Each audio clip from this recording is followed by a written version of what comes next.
그분은 저는 그분을 한 번도 본 적도 없고, 뭐, 만난 적도 없고, 본 적도 없고, 그분에 대해서 아는 바도 거의 없습니다. 근데 그분으로부터 이제 전화가 한 통 왔는데, 그분 어떤 분이냐면 제가 1년 전에 우연히 통화를 한 번 딱 한 것밖에 없어요, 집에서. 어, 누구를 통해서 통화가 가능했냐면 저희 장모님을 통해서, 저희 장모님이 서울시 양천구에 계시거든요. 그래서 양천구에 있는 그 펄스컴이라는 회사가 있어요. 혹시 들어보셨는가는 모르겠는데 의료기 회사입니다. 이제 거기서 이제 주로 여성분들이 가서 무료로 이렇게 체험을 받고 이렇게 뭐 기간이 거의 없이 그냥 무제한으로 이렇게 치료를 받으면서 효과가 있고 그러면은 이제 사기도 하고 또 설치도 해주고 그렇게 하는 체험장 센터를 운영하는 사람이에요. 이 사람 이제 지점장인데 회사하고 뭐 회사 직원 소속이 아니라 회사는 서울에 있는데요. 국내 회사입니다. 이 국내에서 어떤 그 유명한 박사가 그 의료기를 개발을 했어요. 그래가지고 많은 그 인증을 받고 그런 것으로 알고 있는데요. 거기서 저희 장모님이 이제 계속 치료를 한 8개월 정도 받으면서 몸이 굉장히 좋아졌어요. 그래가지고 아주 우리 장모님에게는 굉장한 그 어떤 복음과 같이 다가와가지고 이렇게 굉장히 좋다고 이렇게 하고 그러면서 어머님 생각에는 이제 사위인 제가 이렇게 일을 하고 있으니까 좀 생각이 나셨는지 이제 지점장님 하는 걸로 보니까 굉장히 잘 돼 보이니까 저를 생각을 했던 모양이에요. 그래서 우리 저 사위가 이제 전라도 저기 전주에서 이제 일을 하고 있는데 뭐 저에 대해서 많이 얘기를 했겠죠. 예, 이제 그것은 말씀드릴 수는 없고 아무튼 좋게 얘기를 많이 했더라고요. 그래서 그분을 제가 이제 이렇게 통화를 하게 됐어요. 근데 그냥 그분도 회사하고 계약을 맺어서 하는 독립적으로 하는 그런 것이거든요. 그래서 하는 분인데 저보고 그러더라고요. 제가 이제 이걸 하려면 어떻게 준비가 돼야 되냐 했더니 뭐 적어도 시설도 해야 되고 그 의료기를 쫙 설치를 한 20, 30대씩 해가지고 하는 모든 비용, 인테리어 비용 이런 게 해서 최소한 1억 5천에서 2억은 있어야 된다고 그러더라고요. 그래서 아예 저는 이제 그런 부분이 전혀 준비 안 된 걸 보고 아예 그냥 접었어요. 그분도 접고 저도 뭐 아예 저하고는 관련이 없는 일로 제가 이제 잊어버리고 있었습니다. 그게 아마 제가 정확한 기억은 나지 않아요. 작년이니까 뭐 거의 한 1년 됐을까? 이제 그런데 이달 9월 1일 날 제가 일을 하고 있는데 전화가 온 거예요. 그분한테. 저는 왜 이분이 나한테 전화를 왔지? 이제 하면서 전화를 받았는데 저보고 자녀가 몇이냐고 그러더라고요. 그래서 이만저만 해서 이렇게 아이들이 셋이나 된다. 대학생, 고등학생 이렇게 해서 셋이 된대.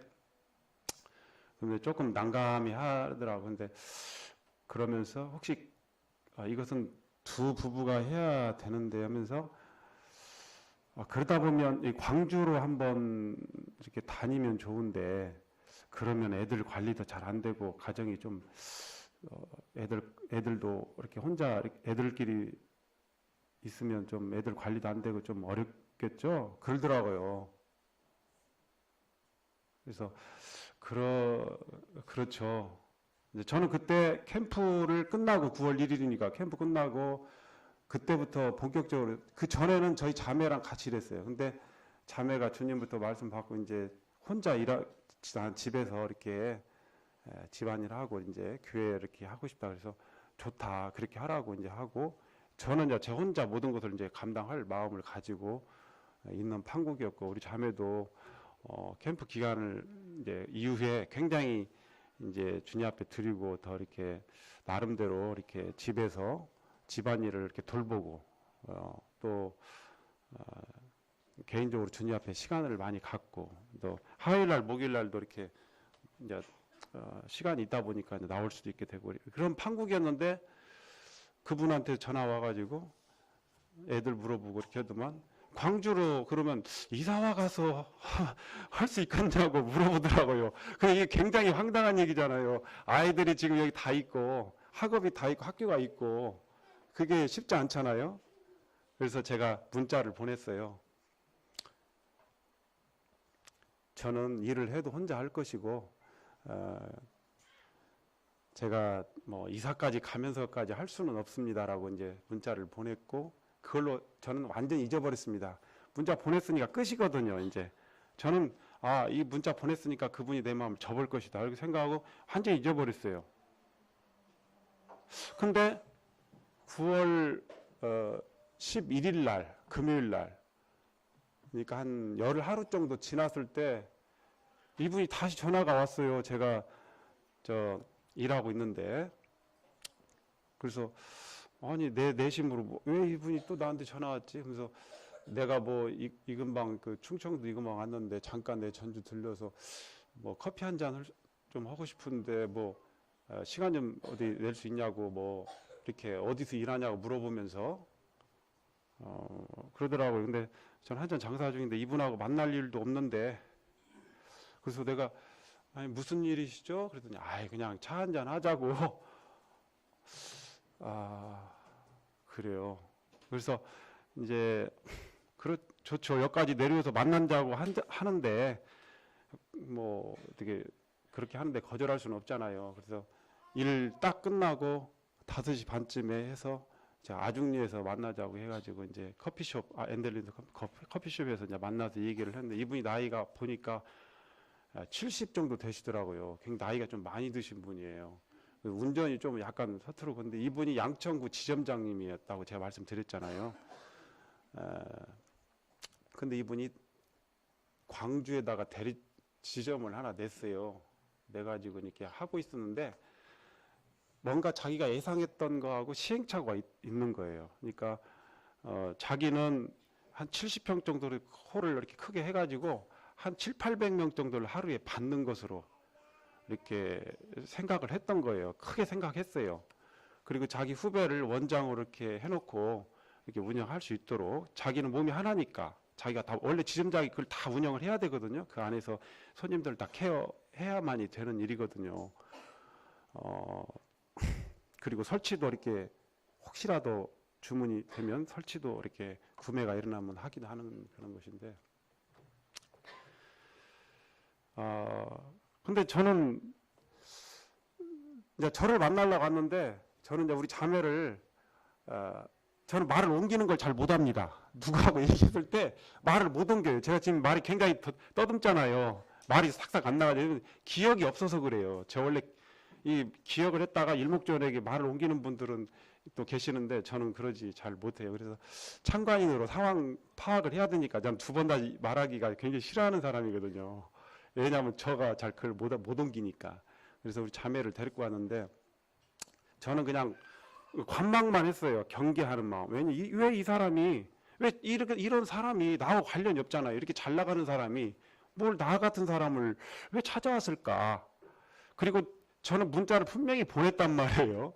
한참 얘기하는데 본론 조건은 얘기 않고 뭐 이게 잘 되고 또 뭐 열정만 있으면 뭐 이렇게 한다고 자꾸 그러니까 참 답답하더라고요. 계속 다른 얘기로 빙빙 도니까 그래서 이제 우리 참 이제 중간에 말을 이제 물어봤어요. 아니 제가 지난번에 문자를 보냈지 않냐고 문자 확인 안 해보셨습니까? 했더니 문자 확인했대요. 거기는 제가 나 혼자 일할 것이고 일을 하더라도 나는 광주로 이사 안 간다. 그래가지고 그러면서 이제 둘이서 이렇게 열심히 좀 이렇게 하면 좋을 것이다고 이제 그래서 제가 그랬어요. 이제 우리 집사람은 화요일 날하고 목요일 날을 저기 하니까 안 됩니다. 이제 저 혼자 하더라도 해야 됩니다. 했더니 일단은 우리 자매를 좀 좋게 봤는가 같이 좀 올인을 해서 해야죠. 이런 식으로 말씀을 하시더라고요. 그러다가 이제 마지막에 이제 조건을 물어봤어요. 왜 나 같은 아무것도 없는 사람을 왜 그렇게 하는지 나는 굉장히 궁금해가지고 그 중요한 말을 안고 딴 데 말을 하니까 그래서 물어보니까 걱정하지 말래. 모든 것은 일단은 자기가 그 홀도 다 알아보는 것도 자기가 자비로 다 할 것이고 그 치료기도 다 자기가 다 들여서 할 것이고 당신은 원장처럼 그걸 운영을 해줘라. 원장처럼 운영만 해주라고 그렇게 제의를 하시더라고요. 그래서 제가 듣고 나서 고민해 보겠다고 이렇게 하고 왔는데 굉장히 조금 도전적인 그런 제의잖아요. 그러면서도 한편으로는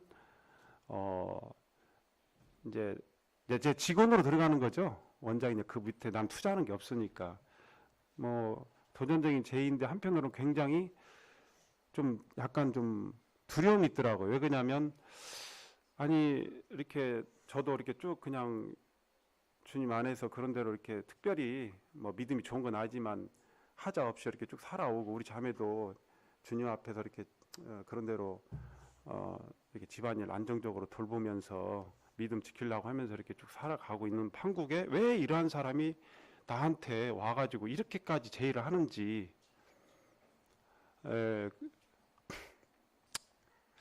이게 사단이 보낸 것인지 세상 영이 보낸 것인지 하나님이 보낸 사람인지 구분이 안 가가지고 우리 자매한테도 기도하자고 그랬어요. 기도하고 이것은 경거망동에 행동하면 안 되고 장로님들까지 다 말씀을 드리자. 이렇게 기도할 문제다. 이건 정말 이건 우리가 무엇이 중요하냐. 그래서 이제 기도하자고 했는데 그분은 그쪽을 세워놨는데 70평인데 사람이 7, 800명 정도로 예상을 했는데 실제 인원은 한 300명 정도, 300에서 400명 정도밖에 안 왔고 또 자기가 세워놓은 원장 후배가 굉장히 좀 자기 마음에 들지 않는 거예요. 뭐가 있는 무슨 일이 생겼는가는 저는 알 수는 없어요. 그거 안 알려줬으니까. 근데 그러면서 내가 마음을 먹으면 그 자리를 뽑아서 이쪽 전주 쪽으로도 할 수 있다. 해주겠다. 그리고 그 원장은 내가 조용히 내가 정리를 할 테니까 마음만 먹으면 열정만 가지면 할 수 있다라는 거예요. 그러기 위해서는 천안에 한번 가서 보래요. 천안에 센터가 있는데 거기가 지금 잘 되는 모양이에요. 그래서 가보라고 한 3일 정도 가보라고 그러더라고요. 그래서 그분은 제 열정을 보는 것인데 제가 뭐 이런 부분에 전혀 관련이 없는 사람입니다. 내 의료기 뭐 이런 걸 전혀 알지도 못하는 거고 그런 상황에서 이제 있었고 그래서 기도하고 토요일 날 우리 장로님들에게 말씀을 드렸고 장로님들도 이제 이영계님이 이제 그런 회사가 좀 있잖아요. 의료기 회사들이 좀 있지요. 전주에도. 그래서 몇 군데 알아보라고 하시더라고요. 그래서 알아보고 거기를 가서 비교해 하라고 그래 하셔서 나중에 보니까 썬룰이라는 그런 회사가 있더라고요. 근데 거기 여기나 거기나 다 여성 전용이에요. 남성들은 못 들어가요. 거기 여성들만 이렇게 치료를 받는 거예요. 근데 이제 거기 가서 내가 따라갔어요. 나는 이제 복도에 있고 그랬더니 둘이라고 오더라고요. 그런데 나는 이제 원장하고 이 얘기하고 우리 집사람 안에 들어가 치료도 받고 이렇게 하고 해서 이제 오고 이제 어제 월요일 날 갔고 화요일 날 갔고 오늘 수요일까지 천안에 이렇게 갔습니다. 가서 이제 보고 느끼고 어떻게 하는가 이렇게 했었는데 어쨌든 그분은 이제 갔을 때마다 왔습니다. 가보라고 했으니까 왔습니다. 보고 해주고 이렇게 했는데 오늘까지 다니라고 그러더라고요. 처음에는 하루만 가라고 했는데 이제 그래도 수요일까지 가라고 그래서 가가지고 오늘까지 하고 왔어요. 그런데 내일 전주로 와본대요. 저를 만나러. 그래가지고 이제 내일 아마 결론을 질 것 같아요. 저에 대해서 이 일을 어떻게 할 것인가, 어떤 조건으로 해줄까 이런 부분에서 나도 이 얘기를 해야 되고 그분한테 그분도 나한테 얘기할 것이고 그리고 이제 나를 데리고 광주를 간다는 겁니다. 적어도 3개월 정도 계속 배우면서 해야 된다고 그러더라고요. 그래서 이제 광주로 가는데 아마 그분이 생각에는 아마 광주가 더군다나 왜 옮기려고 하냐면요. 특별한 저기가 없어요. 왜냐하면 자기는 광주 전체를 석권하려고 마음을 먹었었는가 봐요. 근데 또 한 지점이 생겼어요. 그 옆으로. 그러니까 그분은 왔다 갔다 사람들이 여기서 체험받고 저기서 체험받고 왔다 갔다 한다는 거예요. 그리고 나는 전체를 다 석권을 하겠는데 또 한 군데 생기니까 더군다나 그것이 70평 큰 홀이었는데 실제 인원수는 자기 예상보다 훨씬 적게 오고 이런 판국이 새로 생겨고 후발주자가 자기가 한 4개월인가 더 먼저 시작했는데 후발주자가 생겨버리고 이렇게 되니까 거기서 좀 마음이 좀 또 원장도 이렇게 자기 마음에는 들지 않고 그래서 그렇게 됐고 지금 현재로는 아직까지는 뭐 장로님들도 이렇게 특별히 그 뭐 전혀 뭐 큰 어려움이 없을 것 같은 거로 말씀하셨고 했고 그래서 일단은 추진을 해보려고 마음 먹고 있습니다. 단지 제가 기도하는 것은 내가 그 사람이한테 해를 끼치면 안 되잖아요. 피해를 끼치면 안 되잖아요. 그래서 제가 사실 저는 지금 현재는 솔직히 열정이 없어요. 왜? 내가 아무것도 해본 적도 없고 그 원장은 굉장히 열심히 막 이게 확신을 가지고 얘기하는데 확신이 있는 것 같더라고요. 왜냐하면 실제 체험한 사람들이 막 임상체 그 얘기를 하니까 그 홀에서 근데 제가 이 일을 가지고 그 영혼 그 사람들을 이렇게 대하고 그 사람들을 그 일을 즐겁게 하고 보람 있게 하고 가치 있게 하고 무슨 단지 돈벌이가 아니라 정말 이 일을 내가 즐겁게 해야 되잖아요. 그리고 어떤 의미 있게 해야 되잖아요. 그렇죠? 그런데 내가 그냥 단지 돈벌이라면 굉장히 동기부여가 안 되기 때문에 중간에 내가 이렇게 좀 힘들어지고 그래버리면 그분한테도 피해를 주는 거잖아요. 그래서 제가 주님 앞에 그런 부분을 기도했어요. 주님, 만약에 한다면 즐겁고 보람있게 가치를 내가 깨닫고 일에 어떤 비전도 주시면 좋겠고요. 영적으로도. 그래서 이렇게 할 수 있으면 좋겠습니다라고 기도를 저는 지금 하고 있습니다. 근데 어쨌든 큰 대단한 사업은 아닙니다. 솔직히 저 직원으로 들어간 거예요. 예, 그렇게 생각하시면 되는데 제가 이렇게 말씀드리는 것은 시편 말씀 잠깐 보겠습니다. 49편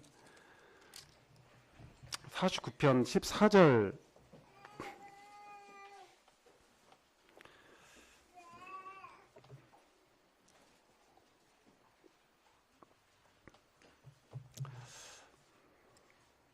이 하나님은 영원히 우리 하나님이시니 그가 우리를 죽을 때까지 인도하신다고.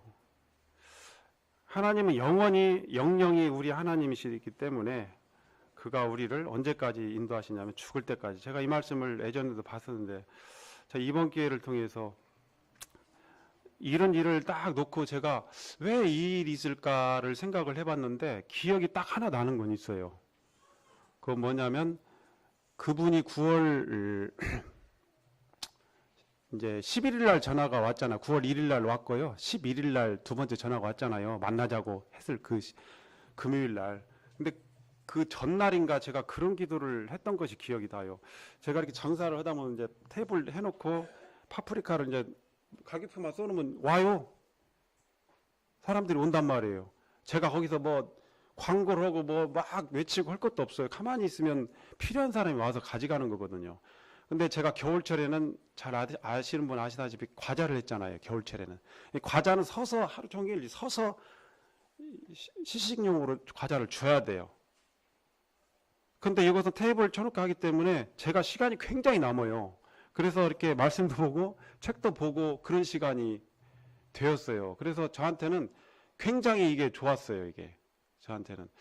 그런데 이제 그 계절도 바뀌고 이렇게 하면서 또 과자를 해야 되는데 그러면서 제가 마음 가운데 좀 아쉬움이 느껴지더라고요. 주님, 그래서 이렇게 좋은 것인데 이왕이면 제가 이렇게 말씀도 보고 독서도 할 수 있는 그런 어떤 품목을 장사를 했으면 좋겠습니다 라고 제가 기도한 것은 생각이 나요. 그 전날인가 전전날인가 그것을 주님 응답해 주는가 모르겠지만 정말 이렇게 그 사람도 그분한테 제의가 왔거든요. 그래서 저는 믿음이 참 부족한 사람입니다. 그래서 항상 이렇게 환경이 변화되고 제가 특별히 무슨 직장이란 뭐 공무원 이런 것이 아니잖아요. 그래서 늘 어떤 사회가 변화하고 환경이 변화되면 늘 이렇게 업이 흔들릴 수밖에 없기 때문에 불안한 상태예요. 그때마다 저도 인간이기 때문에 사실 가정의 그 부양자이기 때문에 좀 두려움이 있고 때로는 믿음 없는 모습이 있을 수도 있고 그리고 또 때로는 엎드리기도 하고 막 그렇게 몸부림을 치면서 살아왔지만 한 가지 세월이 흘러가면서 분명한 건 뭐냐면 정말 주님이 제 길을 인도하신다. 제가 이렇게 길이 막히면 기도하면 이렇게 길을 열어주시고 여기서 길이 막히면 이렇게 열어주시고 한다는 것을 제가 깨닫게 됐어요. 그래서 이 일 전에도 제가 예전에 학원을 했었잖아요. 학원을 제가 간증을 그때 했는지는 모르겠는데 한 것 같은데요. 학원을 한 3년 하다가 망했잖아요. 제가 영어 학원을 아중리서. 그리고 마고 나서 이제 그때가 지금 한 5년 전 정도 한 4, 5년 정도 되니까 지금 나이로 한 45세, 46세쯤에서 망했을 그때 됐죠. 제가 지금 올해 50입니다. 근데 그때 나이가 그 나이 돼가지고 이제 딱 놔지니까 뭘 해야 될까? 그때 무슨 일을 했는지 잘 기억이 안 나네. 학원 그만두고 뭐 이것저것 막 이제 알아보려고 뭐 일을 하려고 막 몸부림치고 이제 뭐 교차로도 보고 막 하는데 보면 보고 교차로 보고 전화하면 할수록 자존심만 굉장히 상하는 거예요. 왜 그러냐면 전화하면 나이가 많아요. 이거 남자네요. 여자여야 되는데. 예. 뭐 기술이 없네요. 예. 자본이 없어요. 예. 이렇게. 쇳돈봉이라도 뭐 기계 공장 같은 일을 하면 무거운 거 쇳돈봉이라도 젊어서부터 들어봐야 되는데 가보면 젊어서부터 쇳돈봉이라도 들어봤어요. 저는 그런 거 없거든요. 아니요. 그러면 안 되고. 그러니까 굉장히 내 자신이 너무 주님 앞에서 초라해지더라고요. 인생이 이거구나. 젊었을 때는 정말 팔팔할 때는 무서운 줄 모르고 막 이것저것 해왔어요. 온갖 걸 다 했습니다. 뭐 학습지, 뭐 보험, 뭐 우유 배달, 뭐 신문, 뭐 온갖 걸 다 했어요. 이동식 슈퍼도 다 했어요. 집집마다 동네마다 돌아다니면서 마이크 달고 이동식 슈퍼 아신가요? 예, 온갖 것들 다 했는데 두려울 게 없었어요. 힘이 있으니까 그때는 뭐라도 하려고 막 하면 할 수 있었죠. 근데 이제 학원 딱 되고 이렇게 하는데 정말 이게 안 되더라고요. 나 이제 인생이 참 이렇게 늙었나, 내가 왜 이렇게 참 초라하게 됐나, 이런 상황에 하니까 막 그래도 어떻게든 찾아보려고 또 교차를 보고 이렇게 하는데 안 되는 거예요. 한 번이. 그러니까 제 마음에 이제 찾다가 내가 손을 든 거죠. 이거 주님, 저는 안 되는구나. 이제 끝장인갑다. 인생이 이렇게 이 나이에서 공부한다는 거는 말도 안 되는 거고 무슨 공무원이 그리고 공무원에 대한 그런 내 마음에 이렇게 그 욕구도 없고 또 내 자신도 없고 얼마나 힘듭니까? 예. 근데 기도를 이제 딱 하게 되더라고요. 그러니까 정말 사방이 막히니까 위를 볼 수밖에 없고, 근데 위로 난 창은 열려 있다는 말씀처럼 기도하니까 하루 이틀인가 뒤에 바로 이상한 일이 생긴 거예요. 뭔 일이냐면 송영식 형제님, 화산 송영식 님이 전화해가지고 뜬금없이 전화해가지고 좀 보자고 그래요. 부잣집 좀 먹게 그러더라고요. 그래가지고 무슨 일이지? 그때는 이제 놀고 있고 내가 이거 알아보고 있었는데 공부한 가운데 있었는데 그때는 지푸라기도 잡고 싶은 마음이었어요. 갔더니 화산 붕어찜 가서 이제 거기 식당에서 먹는데 어떤 모르는 분이 딱 앉아 계시는 거예요. 서울에서 온 거예요. 이경 형제님이라고 하신 분인데 지금 사회 가시는 분인데 경기도에서 최근에 사회 가신 분인데 그분이 그때는 보험 온다고 얘기도 안 했어요. 근데 보험 회사예요. 근데 적금을 팔아요.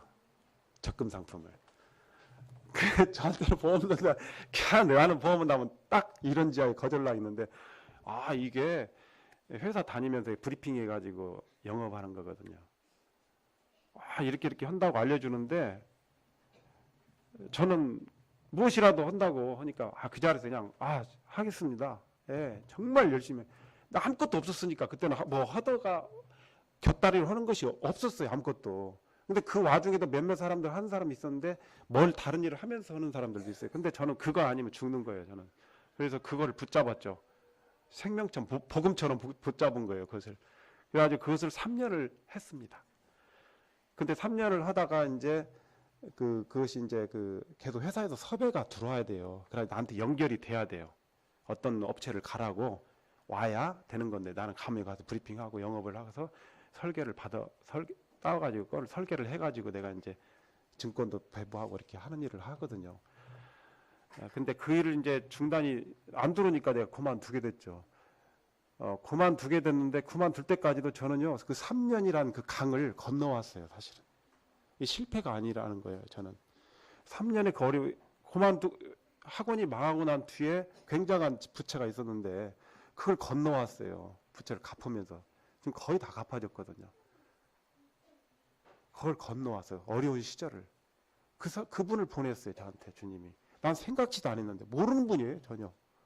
근데 나중에 알고 보니까 송영시 형님한테 좀 할 것을 요청을 했었는데 형제님 안 하시고 저를 이렇게 이끈 거죠. 소개한 거죠. 그렇게 하고 이제 파프리카도 이제 만나게 해서 하고 과자도 만나게 하면서 어려운 시절을 또 건너 또 온 거예요. 그것도. 그래서 주님이 이렇게 10년, 20년, 30년 동안 안정적인 어떤 물질을 공급해주는 공급처를 저한테 허락한 게 아니라 저의 인생은 주님이 이만큼 인도하고 이만큼 인도하고 이만큼 인도하고 계속 주님을 붙들 수밖에 없는, 그리고 그 길을 주님이 열어주시고 그때만 열어주시고, 이번 케이스도 제가 사업하는 건 아닙니다만은요, 이렇게 그 사람 밑에서 이제 하게 되는 거지만 참 이렇게 주님이 이 길을 보여주신 걸 생각하면서 여호와는 나의 목자시니 내가 부족함이 없으리로다. 하나님은 영원히 우리 하나님이시니 그가 우리를 죽을 때까지 인도하신다는, 참 하나님을 정말 찬양하고 싶고요. 저는 정말 아무것도 아닌, 정말 가진 것 없는, 그러나 주님이 정말 저를 이렇게 참 생각하신다는 거, 길을 보여주신다는 거, 이런 하나님인 걸 생각할 때 정말 그분을 참 찬양하고 싶고요. 계속해서 그런 부분이 이제 내일이면 결정이 납니다. 근데 거의 어제 전화해 보니까 이제 하고 뭐 월요일 날, 나는 그 말을 못 들었는데 전화상으로 우리 집사람 들었대요. 뭐 출근을 하라 뭐 그런 말을 들었다는 저는 못 들었는데 어쨌든 거의 90% 이상은 결정이 난 상태고요. 이제 어떻게 저를 이제 처우해 줄지는 뭐 내일 가서 결정을 보고, 또 제가 이 일을 잘 하고 믿음이 안 떨어지고 또 그 일도 주님을 통해 그 영광이 되어지고 그분한테도 또 좋은 간증이 잘 되기를 바라는데, 제가 그럴 만한 능력은 없습니다만 주님께서 인도하시리라 생각하고 기도하고 의지하고, 또 형제 자매님들도 위해서 기도해 주시기를 바랍니다. 잠깐 하겠습니다.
네, 간증 감사합니다. 성도님들께서 기억하시고 함께 기도해 주시면 감사하겠습니다. 생명수강가에서 294장입니다.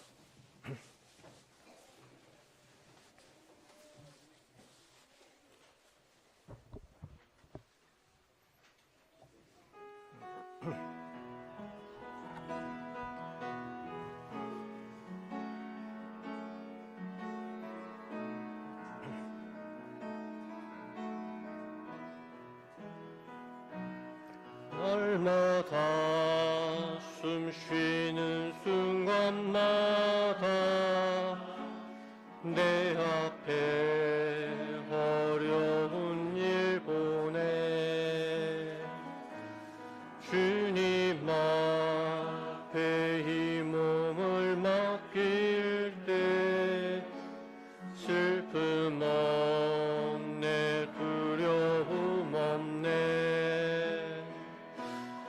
주님의 그 자비로운 손길 항상 좋은 것 주시도다